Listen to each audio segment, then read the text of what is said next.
चंद्रपुरम एक साधारण गांव था जो कोने कोने से भी खूबसूरत और शांत था। यहाँ के लोग भी अपने गांव की तरह शांत और दयालु थे। वे एक दूसरे के लिए मसीहा बनकर रहते थे। मगर सूरज ढलते ही यह शांति एक डरावने सन्नाटे में बदल जाती थी। और फिर आती थी वह रात, अमावस्या की सबसे गहरी रात। और फिर उस गहन अंधेरे से निकलती थी वह अजीब भयानक आवाज। बाबूलाल जो चौकीदारी करता था, अचानक काला साया आकर उसे टकराता था और वह पलक झपकते ही गायब। अगर कोई बच्चा गलती से भी घर के बाहर निकल पड़ता तो वही काला साया आता और उसे पकड़कर अपने साथ अंधेरे में खींच ले जाता था। अमावस्या की रात को कोई भी किसान या गांव वाला जो बाहर निकलता था वह कभी लौटकर नहीं आता था। रात 1 बजे के बाद चंद्रपुरम में बाहर निकलना यानी मौत को गले लगाना था। सुबह की पहली किरण चंद्रपुरम पर पड़ती तो जरूर थी, पर यह राहत नहीं लाती थी, बल्कि सवाल छोड़ जाती थी। गायब हुए लोगों के परिवार या घर वाले क्या करते? लोग बस यही मान लेते थे कि शायद किसी जंगली जानवर ने उन्हें उठा लिया होगा या फिर वह डर के मारे कहीं भाग गया होगा। ये सिर्फ खुद को समझाने का तरीका था, क्योंकि असली सच इतना भयानक था कि कोई उसे मानना ही नहीं चाहता था। शुरुआत में चंद्रपुर के लोग बहुत परेशान थे, पर उन्होंने इस खतरे को गंभीर नहीं लिया। हर कोई यही सोचता था, ये मेरे साथ नहीं होगा। राइस्टार चंद्रपुरम के रास्ते से दूसरे गांव के लिए जा रहा था। फिर तभी अचानक उसके सामने एक ट्रक आ गई।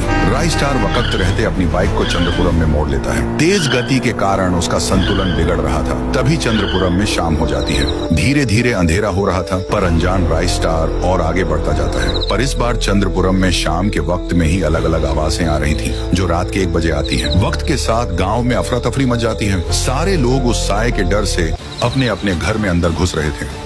किसी का बदन थर थर कांप रहा था तो कोई पसीने से लथपथ था, पर फिर भी राइस्टार आगे बढ़ता जाता है। उसको काले साए के बारे में कुछ पता नहीं था। पल भर में इतनी शांति देखकर राइस्टार सोच में पड़ गया, इतनी जल्दी सब कहाँ गए? तभी एक आदमी उतर जाओ, जरा भी देर मत करो, और नीचे उतरा। वह आदमी बोला, अगर मरना नहीं है तो चलो मेरे साथ।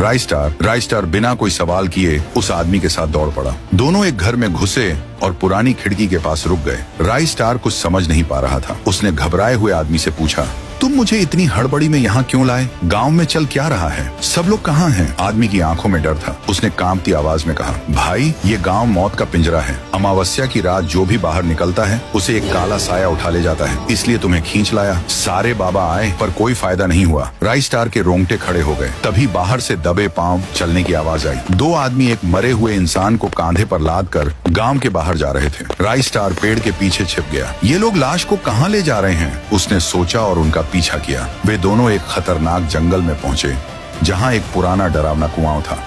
वे लाश को फेंकने ही वाले थे कि पीछे से आवाज आई, रुक जाओ। तीनों पीछे मुड़े। सामने राइस्टार खड़ा था। कौन हो तुम?